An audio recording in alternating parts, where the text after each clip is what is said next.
الحمد لله رب العالمين والصلاة والسلام على سيد المرسلين سيد الأولين والآخرين سيدنا ونبينا وحبيبنا وإمامنا وقدوتنا ومولانا محمد وعلى آله وصحبه أجمعين ومن تبعهم بإحسان ودعا بدعوتهم إلى يوم الدين. أما بعد، أعوذ بالله من الشيطان الرجيم. بسم الله الرحمن الرحيم. إن الله يدافع عن الذين آمنوا إن الله لا يحب كل خوان كفور. وقال تعالى: يا أيها الذين آمنوا إن تنصروا الله ينصركم ويثبت أقدامكم.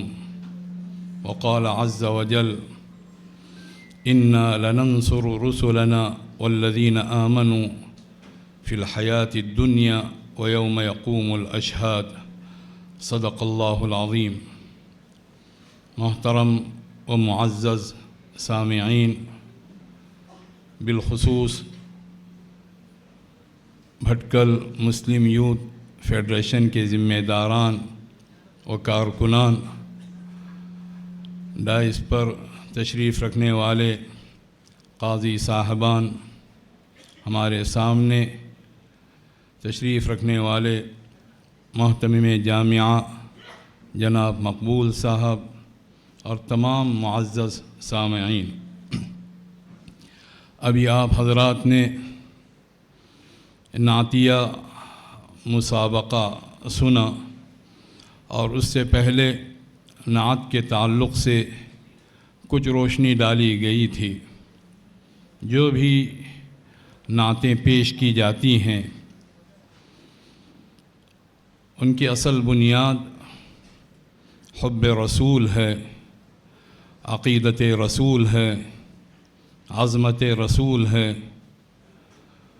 اور اسی عظمت، اسی عقیدت اور اسی محبت سے جو پھول کھلتے ہیں اس میں ایک عظیم ترین پھول اتباع رسول ہے صلوات اللہ وسلامہ علیہ۔ محبت کی کوئی انتہا نہیں ہوتی۔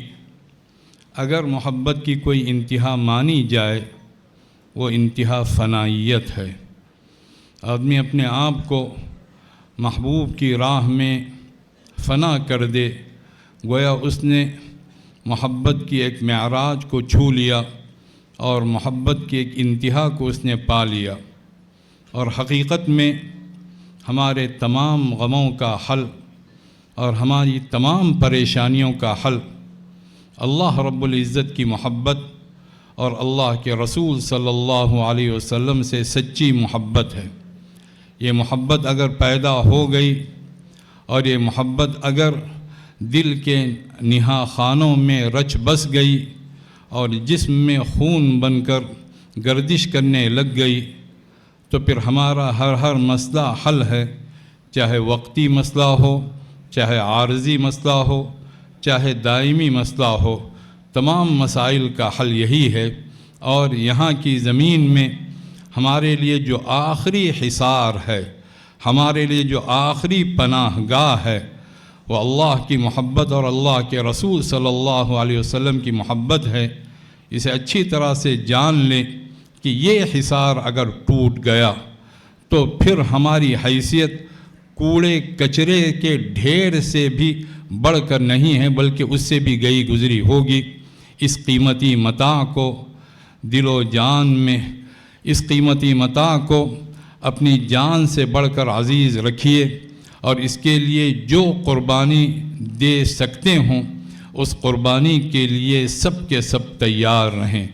محبت چاہتی ہے فنائیت کو، محبت چاہتی ہے استقامت کو، محبت کا مطالبہ ہے قربانی کا، اور ہمارا پورا دین یہ قربانیوں کی بنیاد پر یہ سارا دین ہم تک پہنچا ہے۔ بدر و احد کے وہ معرکے نہ ہوتے، وہ ہجرت مبارکہ نہ ہوتی، وہ اولین صدا نہ ہوتی، یا ایہا الناس قولوا لا الہ الا اللہ تفلحوا، وہ حضرت بلال رضی اللہ تعالی عنہ کو اس سخت ترین اور تپتی ہوئی چٹانوں پر اگر گھسیٹا نہ جاتا، وہ احد کی صدائیں نہ ہوتی، تو آج ہم یہاں حب رسول کے ترانے گا نہیں رہے ہوتے، کوئی کسی مندر کی گھنٹی بجا رہا ہوتا اور پتہ نہیں کوئی کس گرجا گھر میں جا کر اللہ کے ساتھ شرک جیسی ملعون اور منحوس چیز کے ساتھ ملوث پایا جاتا۔ یہ ان کی قربانیاں ہیں، یہ ان کی محنتیں ہیں، یہ ان کی کوششیں ہیں، یہ حب رسول کے وہ صاف ستھرے جذبات ہیں جن کے نتیجے میں ہمیں دین نصیب ہوا، ایمان نصیب ہوا، اخلاق نصیب ہوئے، ہمیں قرآن ملا، سب سے بڑھ کر ہمیں اللہ رب العزت کی ذات ملی، اللہ کی جنت کے راستے ملے، جہنم سے بچنے کے طریقے ملے، ایک دینی غیرت ملی، دینی محبت ملی۔ یہ جو سوغات ہمیں ملی ہے، جان سے بڑھ کر اس کی حفاظت کیجیے، اور اس کے لیے اگر جان کی بازی بھی ہارنی پڑ جائے تو اسے اپنے لیے سب سے بڑی جیت اور اپنے لیے سب سے نمایاں تمغہ امتیاز سمجھیں۔ جو بھی اچھی آواز، کتنی پیاری آواز اور اچھی آواز سے جو نعتیں پیش کی گئیں، ہر انسان یہ طے کر لے، یہ نعتیں، یہ اچھی آوازیں ہمیں اس بات پر بھی آمادہ کرتی ہیں کہ ہر اچھی آواز پر سب سے پہلا حق اللہ رب العزت کا ہے، اللہ کے کلام کا ہے، پھر اس پر سب سے دوسرا جو حق ہے وہ اللہ کے رسول صلی اللہ علیہ وسلم کا ہے۔ اسی پر قیاس کریں، جو بھی صلاحیت ہمیں ملی ہے اللہ کی طرف سے، کسی کو ذہانت کی صلاحیت، کسی کو خطابت کی صلاحیت، کسی کو شعر و شاعری کی صلاحیت، کسی کو فقہی صلاحیت، کسی کو جو بھی صلاحیت، وما بکم من نعمت فمن اللہ، تمہیں جو بھی نعمتیں میسر ہیں وہ تنہا اللہ رب العزت کی طرف سے میسر ہیں۔ حضور اکرم صلی اللہ علیہ وسلم گویا ہر صبح یہ دعا فرمایا کرتے تھے، اللہم ما اصبح بی من نعمت فمنک وحدک لا شریک لک لک الحمد و لک الشکر، پروردگار مجھے جو بھی نعمت میسر ہے وہ اے اللہ تنہا تیری طرف سے میسر ہے، تعریف تیری ہے، شکر تیرا ہے، سب کچھ تیری طرف سے ملا ہے۔ جو نعمت جس کسی کو میسر ہے وہ یہ طے کر لے کہ اللہ کی دی ہوئی اس صلاحیت کو، اللہ کی دی ہوئی اس نعمت کو وہ اللہ کے لیے قربان کرے گا، رسول اللہ کے لیے قربان کرے گا، اللہ کے دین کے لیے قربان کرے گا۔ ہمارے خیال میں وہ شخص انتہائی ناشکرا ہے جسے اچھی آواز ملی ہو اور وہ اس سے اللہ کے کلام کو اچھے انداز سے نہ پڑھے، وہ اللہ کے رسول صلی اللہ علیہ وسلم کی نعتوں کو نہ گنگنائے، وہ غزلوں میں پڑھ جائے یا خدا نخواستہ وہ گانوں میں پڑھ جائے۔ اچھی آواز پر پہلا حق، اچھی آواز پر ابدی حق اور دائمی حق، بلکہ ہر صلاحیت پر پہلا حق اللہ رب العزت کا، بلکہ تمام حقوق اللہ رب العزت کے، پھر اللہ کے رسول صلی اللہ علیہ وسلم کے اور اللہ کے دین کے ہیں۔ ہم یہ طے کر لیں ہمیں اپنے دین کے لیے قربانی دینی ہے۔ جو اللہ کے لیے قربانی دیتا ہے وہ کچھ کھوتا نہیں ہے۔ ہمیں مزاج ہجرت بھی پیدا کرنا ہے اور مزاج جہاد بھی پیدا کرنا ہے۔ مزاج جہاد یہ ہے ہر کام اللہ رب العزت کے لیے وقف کر دیا جائے، جو بھی کام کرے انسان وہ اللہ کے لیے کرے، اللہ کے لیے کام کرنے کا وہ سلیقہ پیدا کیا جائے۔ قرآن کریم جس کی تعلیم دیتے ہوئے کہتا ہے قل ان صلاتی و نسکی و محیای و مماتی للہ رب العالمین، کہیے اے محمد صلی اللہ علیہ وسلم بے شک میری نماز، میری قربانی، میرا جینا، میرا مرنا سب اللہ کے لیے ہے۔ ہم اپنے لیے پیدا ہی نہیں کیے گئے ہیں، حقیقت میں ہم پیدا کیے گئے ہیں اللہ رب العزت کے لیے، اور ظاہری طور پر ہمارا ہر کام ہونا چاہیے انسانیت کے لیے، انسانوں کے لیے۔ حضور اکرم صلی اللہ علیہ وسلم کی مبارک زندگی کا اگر 2 جملوں میں خلاصہ بیان کیا جائے جو ہم نے متعدد جگہوں پر بتایا ہے اور بیان کیا ہے، وہ یہ کہ آپ صلی اللہ علیہ وسلم کی حقیقی زندگی اللہ رب العزت کے لیے بسر ہو رہی تھی، 1 سیکنڈ، 1 منٹ اور 1 لمحے کے وقفے کے بغیر۔ اور آپ صلی اللہ علیہ وسلم کی ظاہری جو زندگی بسر ہو رہی تھی وہ تمام انسانوں کے لیے بسر ہو رہی تھی۔ انسانوں کو فائدہ پہنچانا، انسانوں کو راستہ دکھانا، انسانوں کے لیے قربانیاں دینا، بندگان خدا کو صحیح راستے پر لانا، ان کو گویا کمر پکڑ پکڑ کر جہنم سے الگ کرنا۔ مثال بھی حضور اکرم صلی اللہ علیہ وسلم نے پیش فرمائی کہ میری اور تمہاری مثال اس شخص کی سی ہے جس نے آگ کا الاؤ جلایا ہو، پروانے اور پتنگے اس پر آ کر گر رہے ہوں اور وہ اسے نکال کر الگ کر رہا ہو۔ یہی میری مثال ہے کہ میں تمہیں کمر پکڑ پکڑ کر جہنم سے دور کر رہا ہوں اور تم ہو کہ اس میں گرے جا رہے ہو۔ یہ محبت ہو، یہ مودت ہو، یہ تڑپ ہو، یہ کسک ہو، یہ احساس ہو اپنی امت کے تعلق سے بھی، امت محمدیہ کے تعلق سے بھی، جو اخیر میں جو اشعار پڑھے گئے ہیں اس کے اندر اس درد کا اظہار ہے، اور تمام قوموں کے تعلق سے، تمام امتوں کے تعلق سے اس پر بہت زیادہ غور نہ کیا جائے کہ ہم پر الزامات لگ رہے ہیں، ہمیں مورد الزام ٹھہرایا جا رہا ہے۔ ان تمام الزامات کی کوئی حیثیت نہیں، الزامات لگتے رہیں گے اور وہ ختم بھی ہوتے رہیں گے۔ ہمیں اپنے مشن کو یاد رکھنا ہے، ہمیں اپنے مقصد کو یاد رکھنا ہے۔ ہم آئے ہی اس لیے ہیں کہ تمام انسانوں کا ہم بھلا کریں۔ کنتم خیر امت اخرجت للناس تأمرون بالمعروف وتنہون عن المنکر وتؤمنون باللہ، تم سب سے بہترین امت ہو جس امت کو تمام انسانوں کے لیے برپا کیا گیا۔ تمہارا کام یہ ہے کہ تم ہر بھلائی کا حکم دو گے، تم ہر برائی سے روکو گے، اور تم اللہ رب العزت پر پورا ایمان رکھو گے۔ کہاں ہے وہ امر بالمعروف، کہاں ہے وہ نہی عن المنکر، کہاں ہے وہ ایمان کی دل نواز کیفیات، جس ایمان کی کیفیات اگر وہ انسان کے قلوب میں داخل ہو جائیں، انسان کے لیے دنیا جنت بن جائے اور انسان دنیا کے اندر ہی جنت کے مزے حاصل کرنا شروع کر دے۔ اس طرح کا ایمان پیدا کرنے کے لیے یہ نعت شریف کی مجلس منعقد کی گئی، یہ دینی جلسے منعقد کیے جاتے ہیں، یہ معلومات میں اضافے کے لیے یا کسی کا خطاب سننے کے لیے، کسی کی تقریر سننے کے لیے، کسی کی باتیں سننے کے لیے نہیں، یہ حقیقت میں اللہ اور اس کے رسول صلی اللہ علیہ وسلم پر قربان ہونے کے لیے اور آپ صلی اللہ علیہ وسلم کی لائی ہوئی شریعت پر پورے اعتماد کے ساتھ، پوری محبت کے ساتھ، پوری طاقت کے ساتھ، پوری قوت کے ساتھ عمل کرنے کے لیے اور اس کو اپنے لیے نشان منزل بنانے کے لیے، بلکہ اسے اپنے لیے منزل مقصود بنانے کے لیے یہ جلسے منعقد کیے جاتے ہیں۔ اسلام پر حملے ہو رہے ہیں، ہم جانتے ہیں، یہاں تک کہ رسالت مآب صلی اللہ علیہ وسلم کی ذات اقدس پر بھی حملے کیے جا رہے ہیں، لیکن معاملہ ہمارا اپنا ہے۔ ہماری اپنی محبت کو کیا ہو گیا، ہماری اپنی غیرت کو کیا ہو گیا، ہم اپنے دین کے تعلق سے کتنے سنجیدہ ہیں۔ اللہ تعالیٰ نے جہاں اپنی اطاعت اور اپنے رسول صلی اللہ علیہ وسلم کی اطاعت کا حکم دیا، وہاں اس کا بھی حکم دیا کہ آدمی بہت ہوشیار رہے۔ وَأَطِيعُوا اللَّهَ وَأَطِيعُوا الرَّسُولَ وَاحْذَرُوا، اللہ کی اطاعت کرو اور اللہ کے رسول صلی اللہ علیہ وسلم کی اطاعت کرو۔ دیکھو ہوشیار رہو۔ ہوشیار رہنے کا مطلب کیا ہے؟ جو دولت تمہارے پاس موجود ہے، کہیں وہ دولت لٹ تو نہیں رہی ہے، کہیں وہ دولت مٹ تو نہیں رہی ہے، کہیں اس دولت پر ڈاکے تو نہیں ڈالے جا رہے ہیں، کہیں ہم غفلت کی نیند سو تو نہیں رہے ہیں۔ ہر انسان حساس رہے، ہر انسان بیدار رہے، ہر معاملے کے لیے اس کے پاس بھرپور تیاری ہو، ذہنی تیاری ہو، قلبی تیاری ہو، علمی تیاری ہو، عملی تیاری ہو، ذکر الہی کے لحاظ سے تیاری ہو۔ لِكُلِّ شَيْءٍ عِندَهُ عَطَاءٌ، حضور اکرم صلی اللہ علیہ وسلم کے بارے میں آتا ہے، ہر چیز کے لیے آپ صلی اللہ علیہ وسلم کے پاس بھرپور تیاری رہتی تھی۔ ہم اس طرح تیار رہیں، ہم عبادات کے لحاظ سے تیار رہیں، ہم اخلاق کے لحاظ سے تیار رہیں، ہم سچے معاملات کے لحاظ سے تیار رہیں، ہم سچے دیانتدار بنیں، امانت دار بنیں۔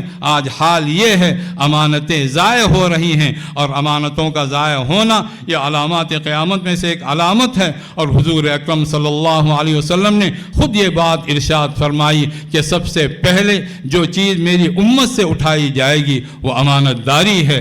حضرت انس رضی اللہ تعالیٰ عنہ یہاں تک فرماتے ہیں، قلما خطب رسول اللہ صلی اللہ علیہ وآلہ وسلم الا وقد قال لا ایمان لمن لا امانت لہ ولا دین لمن لا عہد لہ۔ بہت کم ایسا ہوا ہے کہ اللہ کے رسول صلی اللہ علیہ وسلم نے کوئی خطاب فرمایا ہو، کوئی خطبہ ارشاد فرمایا ہو اور اس میں یہ بات ارشاد نہ فرمائی ہو جس میں امانت داری نہیں، اس میں کوئی ایمان نہیں، جس میں عہد کی پابندی نہیں، اس کا کوئی دین نہیں. یہ ہم لوگوں کے لیے تمام احادیث غور و فکر کی دعوت دیتی ہیں. ہم سچی زندگی بسر کریں گے, ہمارے اندر امانت داری ہوگی, ہمارے اندر شکر گزاری ہوگی, ہمارے اندر اللہ کے دین کی قدر و قیمت ہوگی. اور اللہ کے دین کی قدر و قیمت کا مطلب ہی یہی ہے, اس کے لیے ہم جان کی بازی ہارنے کے لیے تیار ہو جائیں, اس کے لیے ہم اپنی دولت قربان کرنے کے لیے تیار ہو جائیں, اس کے لیے ہم اپنا سب کچھ نچھاور کرنے کے لیے تیار ہو جائیں. دین کی قدر و قیمت رہے گی, شکر گزاری کا جذبہ رہے گا. اللہ کا وعدہ یہ ہے کہ وہ خود حمایت کرے گا, وہ خود طرفداری کرے گا, وہ خود محافظ بنے گا, وہ خود ہماری طرف سے, اللہ رب العزت کی طرف سے ہماری حمایت ہوگی. ان اللہ یدافع عن الذین آمنوا, ان اللہ یدافع عن الذین آمنوا, بے شک اللہ تعالیٰ ایمان والوں کی طرف سے خود مدافعات کرے گا, خود دفاع کرے گا, خود ان کی طرفداری کرے گا, خود ان کی حمایت کرے گا, خود ان کی طرف سے گویا لڑے گا. لیکن کب؟ ان اللہ لا يحب كل خوان کفور, اللہ تعالیٰ کو نفرت ہے, اللہ تعالیٰ کو سخت ناپسند ہے وہ تمام لوگ جن کے اندر دغابازی پائی جاتی ہے, جن کے اندر خیانت پائی جاتی ہے, جن میں ناشکری پائی جاتی ہے. ہم اپنے دین کے تعلق سے غور کریں, ہر انسان غور کرے, دوسروں میں غور کرنے سے پہلے وہ اپنی ذات کے تعلق سے غور کرے. دین کی کتنی غیرت باقی ہے, دین کی کتنی محبت باقی ہے, دین کے تعلق سے کتنی امانت داری باقی ہے. مظاہروں کی دنیا علی الرأس والعین بہت ہی مبارک ہو, لیکن اسی صورت میں جبکہ ان کے پشت پر حقیقتیں ہوں. سچی حقیقتوں کا مظاہرہ اگر کیا جائے وہ انتہائی مبارک ترین مظاہرہ ہے, لیکن اگر مظاہرے رہ گئے اور حقیقتوں کے لیے وہ مظاہرے ایک آڑ بنتے چلے گئے تو پھر وہ مظاہرے بھی اللہ رب العزت کے دربار میں قبول نہیں ہوں گے. وہ سچی حقیقتیں ہمیں اللہ کے رسول صلی اللہ علیہ وسلم نے یاد دلائی تھی, اور انہی حقیقتوں کو عام کرنے کے لیے, انہی حقیقتوں کو قلب و جگر میں بسانے کے لیے اللہ کے رسول صلی اللہ علیہ وسلم تشریف لائے تھے. ہم وہ امانت داری کی زندگی بسر کریں گے, ہم وہ دیانت داری کی زندگی بسر کریں گے, ہم شکر الہی کی زندگی بسر کریں گے. اللہ کا وعدہ یہ ہے کہ جو صبر و استقامت کے ساتھ رہتا ہے, اور ہر نعت کا پیغام وہی عاشقی ہے, وہی محبت ہے, وہی فنائیت ہے, وہی استقامت ہے, وہی صبر ہے, وہی جذبہ بے خودی ہے.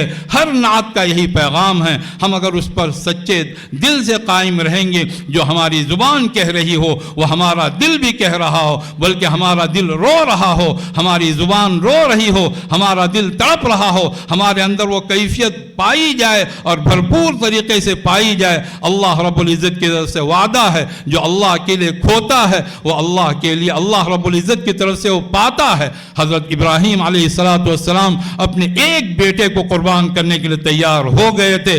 اللہ رب العزت کی طرف سے فیصلہ ہوا کہ وہ بیٹا بھی زندہ صحیح سلامت رہا, اور اللہ کی طرف سے ایک اور بیٹے کی بشارت سنائی گئی. وبشرناہ باسحاق نبیا من الصالحین وبارکنا علیہ وعلی اسحاق. ہم نے اسماعیل علیہ السلام کو قربان کرنے کے نتیجے میں, اس جذبے کے نتیجے میں ہم نے ابراہیم کو بشارت دی کہ اسحاق کی بشارت دی, اس کی بشارت دی کہ وہ اللہ کے برگزیدہ بندے ہوں گے, اس کی بشارت دی کہ وہ اللہ کے نبی ہوں گے. اور ہم نے اسماعیل پر بھی برکتیں اتاری اور اسحاق پر بھی ہم نے برکتیں اتاری. حضرت ایوب علیہ السلام نے صبر کیا, استقامت کا ثبوت دیا, اللہ کے لیے وہ ڈٹے رہے, اللہ کے لیے وہ جمے رہے. جب معاملہ حد سے آگے بڑھا تو انہوں نے اللہ ہی کے حضور دعا کی. وَأَيُّوبَ إِذْ نَادَى رَبَّهُ أَنِّي مَسَّنِيَ الضُّرُّ وَأَنْتَ أَرْحَمُ الرَّاحِمِينَ. ہمارے بندے ایوب کو یاد کرو, جب وہ اپنے رب کے سامنے اس نے ہاتھ اٹھا کر دعائیں کی, اپنے رب کو اس نے پکارا کہ پروردگار بار الہ, میں بہت تکلیف میں مبتلا کیا گیا ہوں, تکلیفات نے مجھے گھیر لیا ہے. وَأَنْتَ أَرْحَمُ الرَّاحِمِينَ, اور تو سب سے بڑھ کر رحم فرمانے والا ہے. فَاسْتَجَبْنَا لَهُ, ہم نے ان کی دعا قبول کی. وَكَشَفْنَا مَا بِهِ مِنْ ضُرٍّ, جو تکلیف ان کو لاحق ہوئی تھی وہ تکلیف ہم نے دور کی. وَكَشَفْنَا مَا بِهِ مِنْ ضُرٍّ وَآتَيْنَاهُ أَهْلَهُ وَمِثْلَهُمْ مَعَهُمْ, اور ان کے گھر والے جو ان سے چھڑا دیے گئے تھے, جو ان سے گویا ان سے الگ کر دیے گئے تھے, وہ گھر والے بھی ہم نے ان کو دیے, اتنے ہی اور دیے. مفسرین نے لکھا اور بالکل صحیح لکھا ہے, جو ان کے جانور تھے دگنے جانور ملے, جو ان کے مویشی تھے دگنے مویشی ان کو ملے, جو ان کے گھر والے تھے ان کی تعداد بھی دگنی کر دی گئی, ہر چیز دگنی کر دی گئی. اور اللہ تعالیٰ نے یہ بات ارشاد فرمائی کہ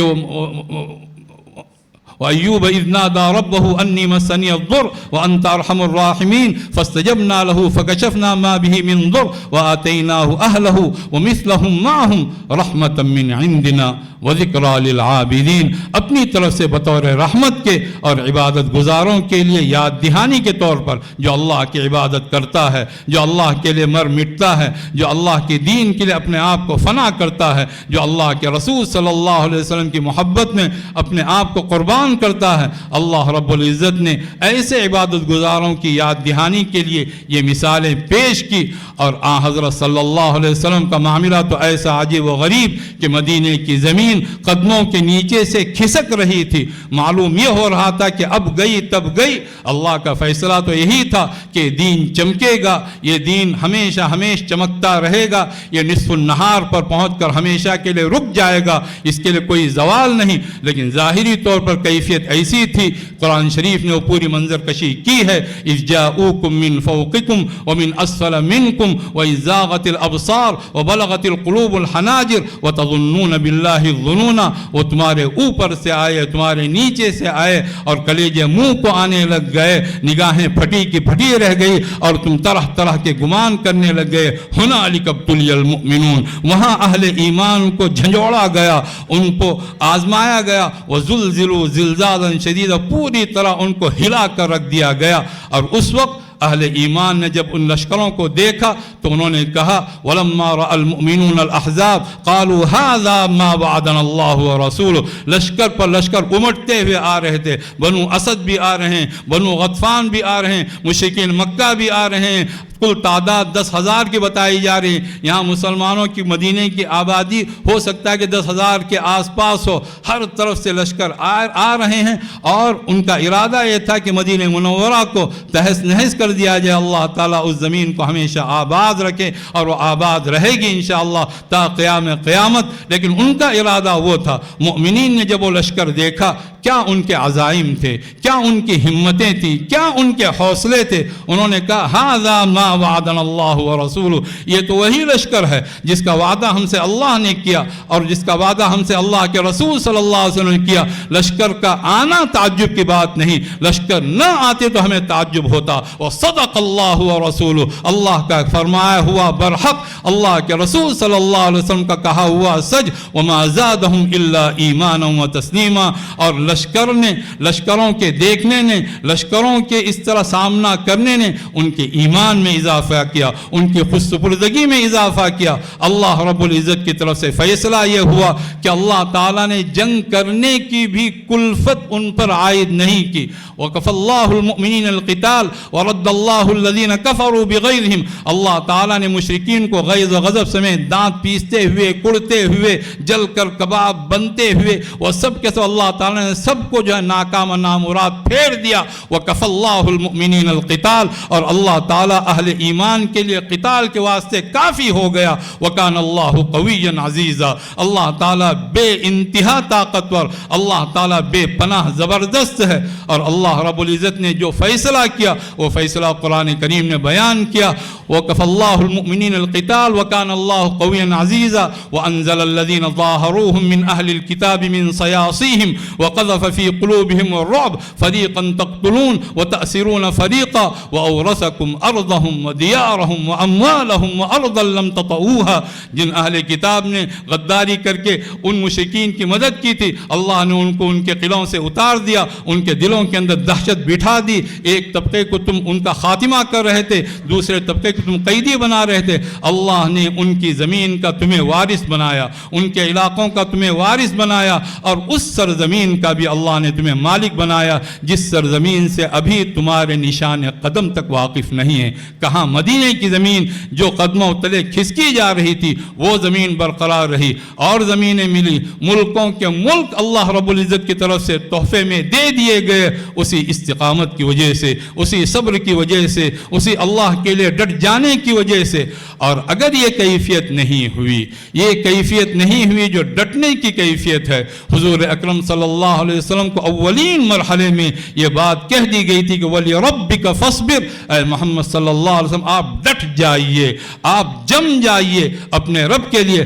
اگر وہ کیفیت نہیں رہے گی، عجیب و غریب بات ہے، اللہ تعالیٰ اپنی لکھی ہوئی چیز واپس لے لیتا ہے۔ جس چیز کو اللہ نے لکھ دیا ہے وہ چیز تک اللہ تعالیٰ واپس لے لیتا ہے۔ حضرت موسیٰ علیہ السلام کی قوم سے حضرت موسیٰ علیہ السلام نے کہا یا قوم ادخلوا الارض المقدسة التي كتب الله لكم ولا ترتدوا على ادباركم فتنقلبوا خاسرین، اے میری قوم اس زمین پر داخل ہو جاؤ جو زمین اللہ نے تمہارے لیے لکھ دی ہے، اور پچھلے پاؤں پلٹ کر نہ آنا ورنہ تم سب کچھ کھو جانے والوں میں ہو جاؤ گے۔ انہوں نے بدتمیزی کی حد کر دی، یہاں تک کہہ دیا اذهب انت وربك فقاتلا انا هاهنا قاعدون، موسیٰ آپ جائیے، آپ کا رب چلا جائے، آپ دونوں جا کر وہاں جنگ لڑیں، ہم یہاں بیٹھ کر تماشا دیکھتے رہیں گے۔ اخیر میں موسیٰ علیہ السلام نے یہ بات کہی کہ اے اللہ میرے اور اس قوم کے درمیان، اس فاسق قوم کے درمیان فصل پیدا کر دیجئے، اور اللہ رب العزت کی طرف سے اعلان ہوا فَإِنَّهَا مُحَرَّمَةٌ عَلَيْهِمْ، یہاں پر وقت کیجئے کہ وہ زمین ان کے لیے ہمیشہ کے لیے حرام ہے، کسی اور کو ملے گی تو ملے گی لیکن ان کو نہیں ملے گی۔ 40 سنة يتيهون في الأرض، 40 سال تک یہ وہ جو وادی سینا ہے اس صحرا کے اندر مارے مارے پھرا کریں گے لیکن ان کو کچھ نہیں ملے گا۔ پھر اس 40 سال کے بعد میں جو نئی نسل نمودار ہوئی، ایک جفا کش نسل، ایک ہمت والی نسل، حضرت موسیٰ علیہ السلام کا اس دوران انتقال ہو گیا، وہ اللہ کے حضور پہنچ گئے، اللہ کی رحمت کی آغوش میں پہنچ گئے، اور اس کے بعد میں حضرت یوشع علیہ السلام کے ذریعے سے وہ پورا علاقہ فتح ہوا۔ لیکن غور کرنے کی بات ہے، جس بات کو اللہ نے فرمایا کہ کتب اللہ لکم، جو زمین اللہ نے تمہارے لیے لکھ دی تھی، اللہ نے اپنا لکھا ہوا واپس لے لیا، اس وجہ سے کہ قوموں نے نافرمانی کی۔ ہم اگر استقامت کا ثبوت دیں گے، ہم اگر فنائیت کا ثبوت دیں گے، ہم اگر محبت کا ثبوت دیں گے، ہم اگر اپنے آپ کو بھلا دیں گے، اپنے آپ کو ہم فراموش کر دیں گے اللہ رب العزت کے لیے، اللہ کے رسول صلی اللہ علیہ وسلم کے لیے، اللہ کے دین کے لیے، اللہ کے شریعت کے لیے، آدمی ایسا سرشار ہو جائے کہ شریعت کے مقابل میں کوئی بھی چیز آ جائے، کوئی بھی چیز آ جائے، پہلے مرحلے میں لا کہہ دے کہ یہ چیز نہیں ہے، اس کو ہم قبول نہیں کر سکتے۔ عقلی دلائل، جذباتی دلائل سب بعد میں فراہم کیے جائیں گے، پہلے انکار انکار انکار۔ ثم جعلناك على شريعة من الأمر فاتبعها ولا تتبع أهواء الذين لا يعلمون إنهم لن يغنوا عنك من الله شيئا وإن الظالمين بعضهم أولياء بعض والله ولي المتقين۔ کہ اے محمد صلی اللہ علیہ وسلم، ہم نے آپ کو اپنے دین کی خاص شریعت پر، خاص طریقے پر گامزن کر دیا ہے، آپ اس کے پیچھے چلیے اور ان لوگوں کی خواہشات کے پیچھے نہ چلیں جو کچھ نہیں جانتے ہیں۔ شریعت سے ٹکرانے والی جو بھی چیز ہے وہ چیز خواہش پرستی ہے، وہ چیز خواہش پسندی ہے، وہ چیز جہالت ہے، وہ چیز جاہلیت ہے۔ پہلے مرحلے میں انسان انکار کرے۔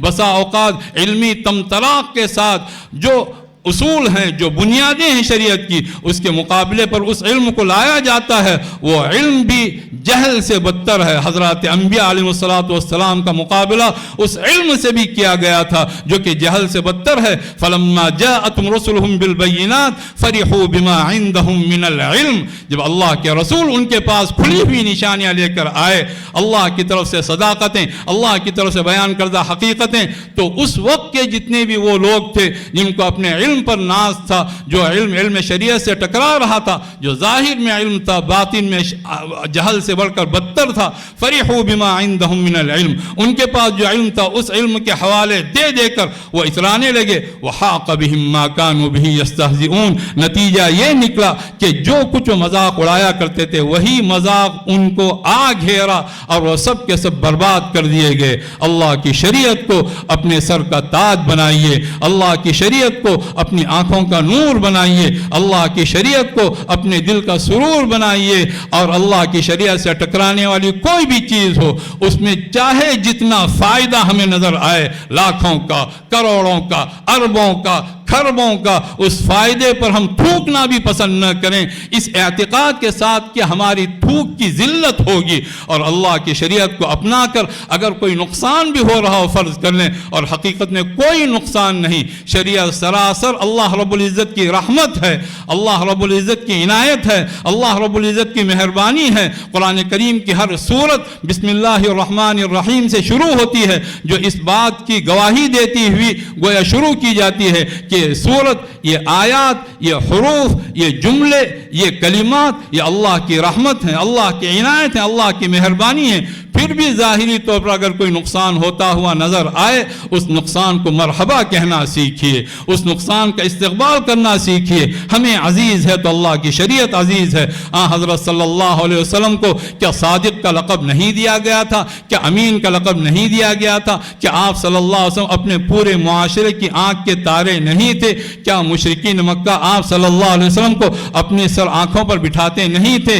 لیکن جس دن آپ صلی اللہ علیہ وسلم نے خدا کی شریعت کا اعلان کیا، ایک اللہ کی وحدانیت کا اعلان کیا، وہ سارے القاب واپس لے لیے گئے۔ واپس کیا لیے گئے؟ آپ صلی اللہ علیہ وسلم خود ہی ان کے منہ پر مار دیے کہ تمہارے کسی لقب کی ضرورت نہیں، تمہارے کسی اعزاز کی ضرورت نہیں، تمہاری کسی بھی چیز کی ضرورت نہیں۔ اللہ رب العزت کی طرف سے جو مجھے عزت ملی ہے وہ عزت میرے لیے کافی ہے۔ وَلِلَّهِ الْعِزَّةُ وَلِرَسُولِهِ وَلِلْمُؤْمِنِينَ وَلَكِنَّ الْمُنَافِقِينَ لَا يَعْلَمُونَ۔ عزت اللہ کی، عزت رسول اللہ کی، عزت اہل ایمان کی، لیکن منافق جانتے نہیں ہیں۔ بشر المنافقین، بشر المنافقین بان لهم عذابا علیما۔ منافقین کو اے محمد صلی اللہ علیہ وسلم آپ یہ خبر سنائیے کہ ان کے لیے دردناک عذاب ہے۔ اور ان کے افعال کیا بتائے گئے ہیں؟ مختلف اوقات میں مختلف ان کی جو صفات بد ہیں ان کو بیان کیا گیا، لیکن یہاں پر جو بات بیان کی گئی وہ یہ کہ الذین یتخذون الکافرین اولیاء من دون المؤمنین،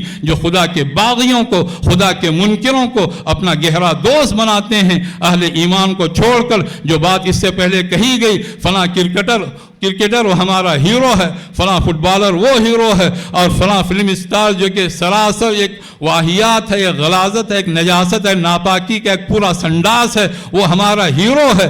اس طرح کے اگر خیالات ہیں، یہ نفاق کی علامت ہے، یہ دین سے دوری کی علامت ہے، یہ اللہ کی شریعت سے محبت نہ ہونے کی علامت ہے۔ الذین یتخذون الکافرین اولیاء من دون المؤمنین، جو کافروں کو، خدا کے منکروں کو، خدا کے باغیوں کو اپنا گہرا دوست بناتے ہیں اہل ایمان کو چھوڑ کر۔ ایبتغون عندهم العزہ، کیا ان کے پاس جا جا کر عزت کے متلاشی ہوتے ہیں، عزت کے طلبگار ہوتے ہیں؟ فإن العزة للہ جميعا، سن لیں تمام کے تمام ساری عزتیں اللہ رب العزت کی ہیں۔ من کان یرید العزہ فللہ العزة جميعا، جو بھی عزت چاہتا ہے وہ یہ سن لے کان کھول کر، ساری عزتیں اللہ رب العزت کی ہیں۔ اور اس عزت کو پانے کا طریقہ الیہ یصعد الکلم الطیب والعمل الصالح یرفعہ، اچھی باتیں اللہ کی طرف عروج کرتی ہیں، بلندی پر چڑھتی چلی جاتی ہیں، عمل صالح ان کو اور اوپر اٹھاتے ہیں، یا اچھی باتیں عمل صالح کو اور اوپر اٹھاتے ہیں۔